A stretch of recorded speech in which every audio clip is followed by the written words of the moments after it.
Ladies and gentlemen, welcome to the Writers Are People Too podcast, where you might just find that you shouldn't meet the writer of your heroes.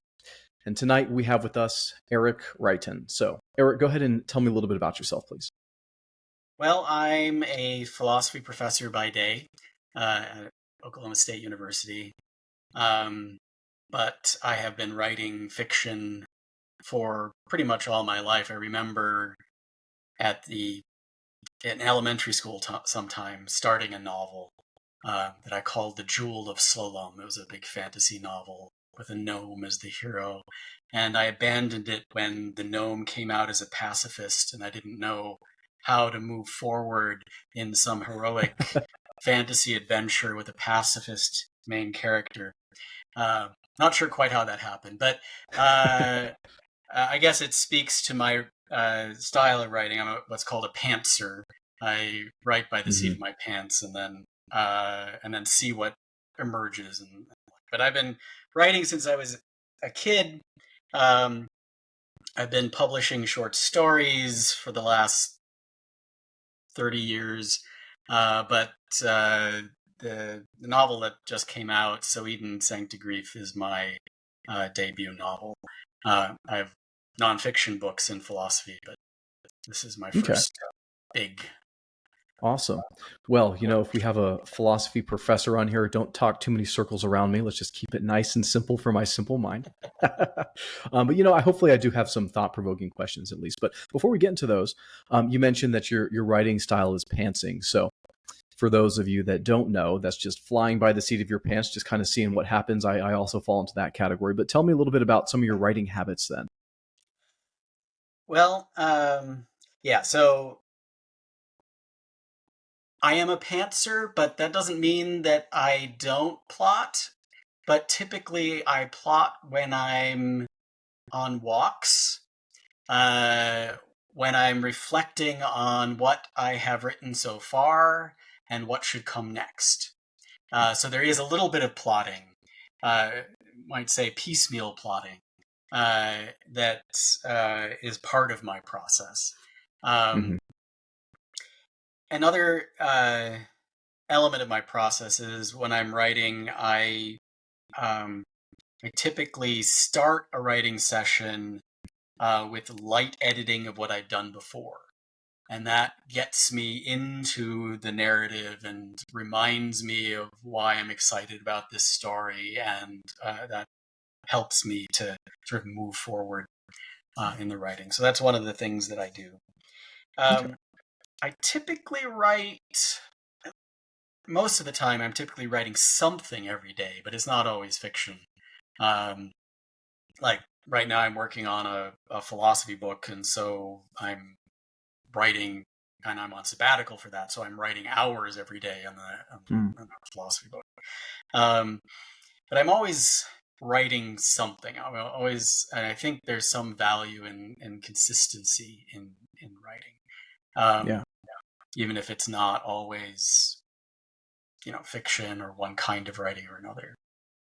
Yeah, consistency is incredibly important if you ever want to get anything done in life, particularly with novels. How many words on average would you say that you aim for? And, I'm sure when you're writing your philosophy and your nonfiction, that's a different word count perhaps than your fiction, but, what's an average? Oh, yeah. It really varies a lot. I mean, it can vary from a few hundred words to several thousand words. It depends on just where I am in my creative flow. It depends on, whether I'm working on something that is really tricky or something that is just feels easy. Right? There's certain, like both in fiction and philosophy, there are scenes or arguments that are really hard to get just right, to find out just the right way to say them. And there is this part of me that knows that, I have the help of second draft me and third draft me and fourth draft me, so I don't need to get it perfect. But there's this other part of me that if I see a way to make it better, then it's coming out right now. I'm afraid that second draft me won't see that way, right, to make it better. Yeah. And so I take the time to go back and rework it and try out something different. And so it really varies a lot. I think it's more important that I am writing than that I meet a particular word count, at least to me. Hmm. Yeah, absolutely, I agree. And as someone who's an English major, it's hard for me to let some of those spelling mistakes go. I have to fix them like right in the moment. I'm like, oh, let me just get this sentence structure just right. So, I have always heard it's better to write and then edit later, but I've just never been able to do that. Yeah, and I mean, also, for me, since a little bit of light editing is part of my process for getting into the next, phase or section of what I'm working on, I've never, been one who just does no editing until the second draft. Hmm. And then sometimes when I hit a dead end in writing, often I've hit a dead end because I've written myself into a corner, and that requires that I go back, right? Yeah. And that I change something that then opens up the narrative. Mhm. And so I've never been one who can just plow ahead without, thinking about going back. I know there are people who they write themselves into a corner and they just like make a note, change chapter 2, and then they just plow ahead, right? Without making the change. I can't do that. Yeah. Yeah. Yeah, that'll lead to errors compounding in the future is what I've found. Yeah. Okay, awesome. So, your book, which you briefly mentioned, so Eden Sank to Grief. And it looks like this has come out pretty recently, but go ahead and give me a synopsis of it. Yeah, so it is a science fiction novel, but I have had people read it who never read science fiction who have loved it, because it's very character driven, and it's kind of has the feel of a parable, without being too heavy handed about it, I hope. Um, but the idea, the main conceit is people wake up in this vast greenhouse, celestial greenhouse, this um, greenhouse floating somewhere in a star-rich corner of the galaxy, um, with no memory of how they got there. And the story focuses on the two who wake up first, Sally and Caleb. Um, and it becomes kind of a Garden of Eden story for them, but very quickly, the wider world, or even if it's this tiny world, this wider world starts to close in on them, Okay. and won't let them have their Garden of Eden. So the story is, to some extent, it's about if humanity is given a second chance. And by the way, some of them, not all of them, are having visions, and some of the visions feature the Earth destroyed. And so there's at least some of the people in this world who think we're here as the last bastion of humanity. We were either rescued or kidnapped by whoever built this thing, and Earth is gone. There are others who think, no, we have to turn this ship around and find a way back home, right? And part of what drives the conflict in the story, and the conflict becomes very intense, and you have factions, and you have people going at each other with garden implements. Part of what drives the conflict are these different visions or understandings of what's happening to them, and by implication, different ideas about what they should do, how they should move forward. And What's the poor Caleb and approximate Sally are population caught of up the in ship? this. Huh? What's the approximate population of the ship?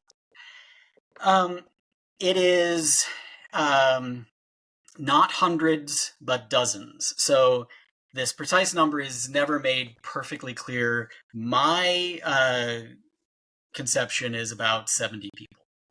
Okay. But you only meet a subset of that population. Okay. And so if this gets into spoiler territory, obviously you don't have to divulge if you don't like to. But is this like a generation ship that's taking inhabitants across the galaxy? Is this a Titan AE type ship? You said that people are having visions, so maybe they don't know. Is it an alien experiment? I mean, what is really going on here? Yeah, well, they don't know, right? And that's part of what's driving the story. They don't know what's happened to them. They don't know if they're meant to live here and, you know, have children and families and grow old and pass on to, you know, the next generation what they've learned about their habitat. Whether they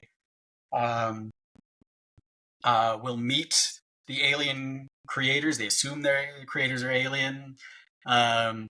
Because, I mean, this is set, so to speak, in our contemporary time frame where the technology to create the kind of ship that they're in with gravity and these sorts of things just is not available to humanity. So so they assume that it's the product of aliens, but if so, the aliens are elusive, and and so yeah, part of what really drives the plot is this: what is going on? Why are we here? How did we get here? These sorts of questions. So as I was going on your website, and this all makes sense now knowing that you're a professor of philosophy, but you have this humorous quip by Plato. And he says basically, hey, this guy stole the allegory of the cave from me. And, you know, I took some philosophy classes in college, and I remember the allegory specifically from philosophy classes. But how does that play into your novel? Yeah, so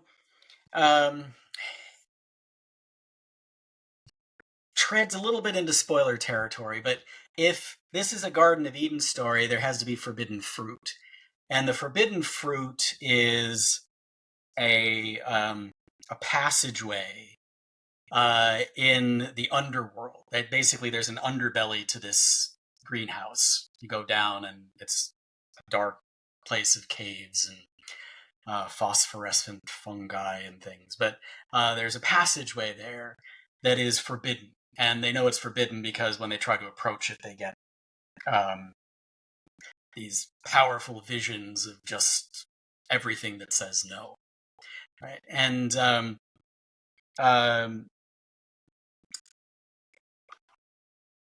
yeah, I don't know if how much I want to get into this, but that's okay. But you know, the allegory of the cave is you know, this allegory that Plato tells that is intended to indicate that our understanding of reality, or what we think of as reality, is really just shadows on the wall of a cave, and real reality is behind us, casting the shadows. Yeah. And there's there's a deeper reality, right? A more profound reality that we have limited access to, and the passageway is connected to that idea. In ways that I don't want to go into more because it would be spoilery. No, that was a perfect answer. Leave enough to the imagination. You know, just keep us a little bit curious. That was amazing. So, obviously, as the title of the book has Eden in it, so the biblical Eden was a paradise that was ruined by the original sin. And here you have a parabolic Eden. And I believe in your book blurb you say, what they don't anticipate is the act of brutal violence that sends them running for their lives. So what kind of messaging do you have here in regards to perhaps the human condition and continuously ruining paradises? Well, I mean, part of what I was, you know, trying to do with this story was think about the causes of violence and the resources we have to overcome our propensity for violence, but we clearly have a propensity for violence. But we also have a propensity for love and connection, and we are very good at escalating conflict, but we can also de-escalate conflict. And all those things, the complexity of the human animal are things I try to dramatize in the novel, right? And think about, what drives violence and what reigns violence in. And, the big question is, can our heroes rein in the human propensity for violence and replace it with something else before everything goes to hell, right? So that's, one of the sort of themes in the story. Figuratively and literally, of course. Right, yes. And I mean, a big difference between, I think, the classically understood Garden of Eden story and what's going on in the novel is, in that classic story, there is, Adam and Eve are without sin, right? They are innocent of any sinful dispositions or inclinations, and yet somehow they still commit the original, crime of disobedience. And one of the, debates, I don't want to go too far off course, but since I do philosophy of religion, one of the debates about that classic understanding of the Garden of Eden story is that it doesn't really make sense that Adam and Eve would commit that original sin if they were originally sinless, right? If they didn't have a disposition towards sin to begin with, why would they commit this sin? The people who show up, including Caleb and Sally, in this Garden of Eden-like celestial greenhouse, they are not without sin. They are flawed, finite, limited characters from the beginning. And especially Caleb and Sally, my main characters, they have histories of trauma that they're bringing into their new Garden of Eden. And that is affecting their relationship with one another and the choices that they make. And so this is, in that sense, very different from what is the Augustinian understanding of the Garden of Eden. St. Augustine's theological interpretation is that Adam and Eve were originally without sin. There was this original righteousness and no propensity towards sin, and then they committed this act that then resulted in a corruption of human nature. And that is not part of my story. Humanity is recognizable in my story from the beginning as flawed and broken, wounded, and trying to figure out how to be better. Yeah. Well, if there's no room for character growth, if your characters are already perfect, then there's not much of a story. So I feel like you've done the right thing by making them flawed. Yeah. Certainly the demands of fiction call for it. Yeah. Yeah. So at the bottom of your book blurb on Amazon, you have a content warning. Excuse me. Let me start that over. At the bottom of your book blurb on Amazon, you have a content warning. And as an author, I know it can be difficult to write graphic content in your books. And unless you're a complete psychopath, you're probably not just doing it as a plot device, though. Right. Some people may differ. So I assume you have some intentional messaging around these difficult themes. So what are some of those messages?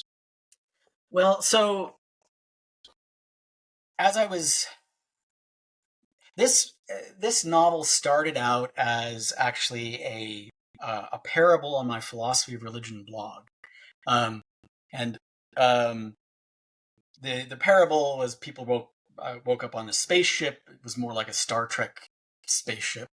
No memory of how they got there. And some start having visions, others don't have the visions. And it was really about, well, what are you justified in believing in the face of ambiguity? But then I saw in that parable, I looked at it and I said, this has Lost vibes, right? Lost, the TV show. Mm-hmm. And so I decided that it had the potential to be much more. And as I started creating it, I was creating a kind of microcosm of human society. And in my philosophical work, I've been very interested in violence and nonviolence, including sexual violence, and the resources or the causes of sexual violence, and how patriarchal systems are implicated in those things, and how that ties into other kinds of violence. And so this story, because it was a kind of microcosm of humanity, became a kind of vessel in which I could really wrestle with these issues and these deep questions about the human condition. And one of the things that I've witnessed is how sexual assault is not merely an aberration of a patriarchal social structure, but a feature. That is that patriarchal social structures are in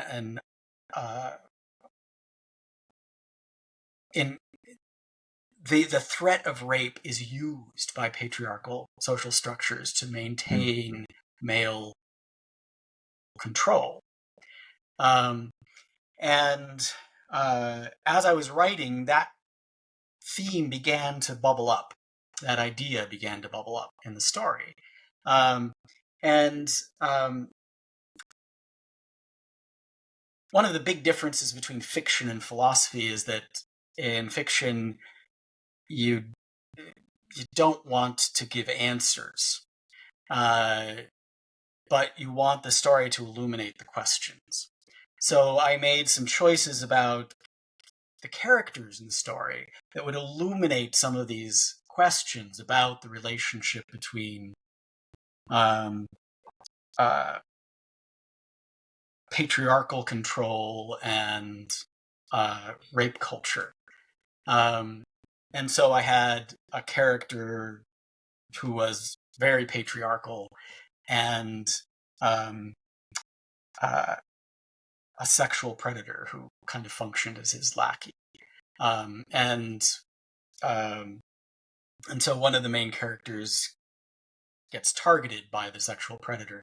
Let me say that there is also a heroic dog in the story. And so things don't turn as badly as they might. So the content warning is that character is targeted and experiences unwanted physical contact, but that's as far as it goes. Interesting. Yeah, so it is very difficult to write those types of scenes for authors, and I ventured into that in one of my last novels that is not out yet. So people will read it eventually. And it's interesting what you brought up about sexual assault and the patriarchy, so to speak. In my novel, literally a king is the one perpetrating these acts. So he is like the ultimate figurehead of patriarchy, some could say. And in my novel, the main character who is assaulted, the lady, she at the end has to learn to take back her power by forgiving him. And I think that could be controversial in many regards. But forgiveness is one of the main themes in my book. So how do your characters take back their power? That is really an excellent question. It really is very central to the story,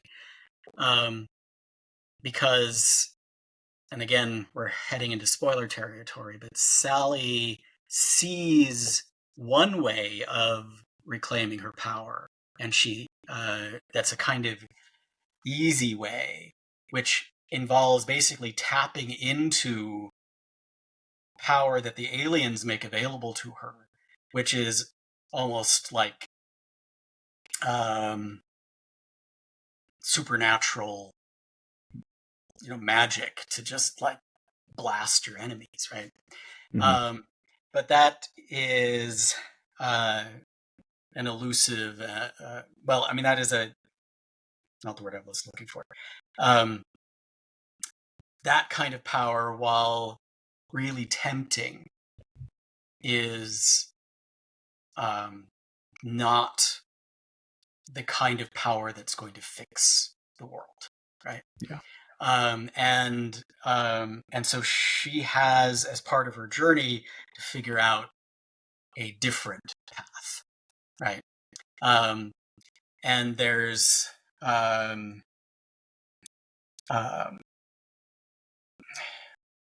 maybe this is not giving away too much.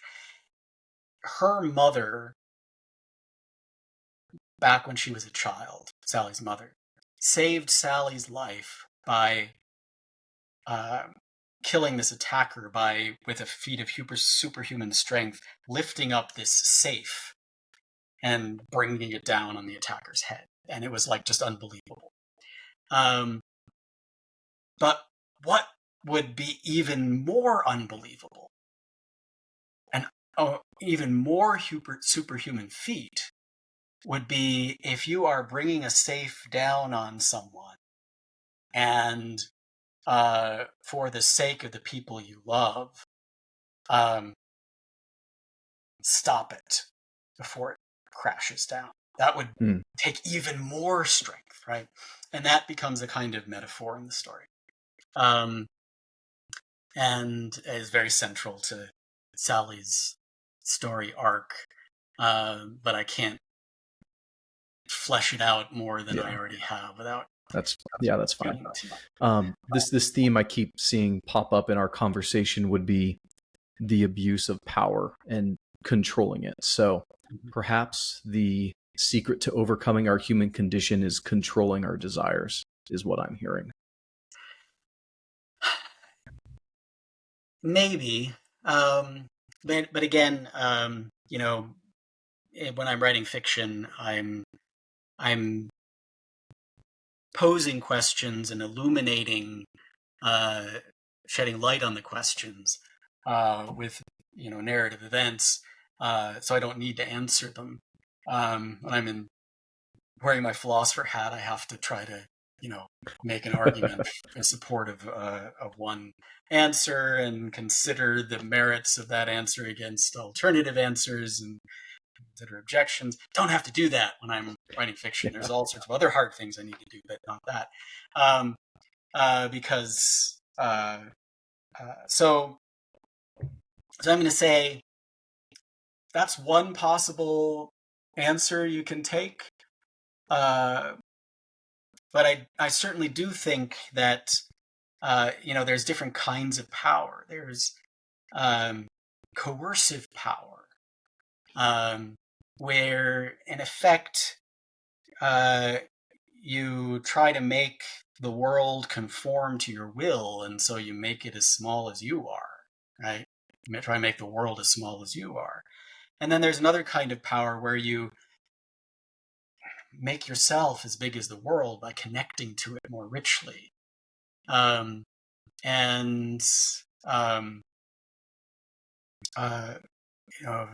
my philosopher hat, I'd say seeking that latter kind of power instead of the former is essential for overcoming the worst in us. But anyway. All right. Awesome. Well, any final comments before I let you go? No. Appreciate the conversation. Yeah. And thank you so much for having me on. Of course. Everybody, Eric Reitan.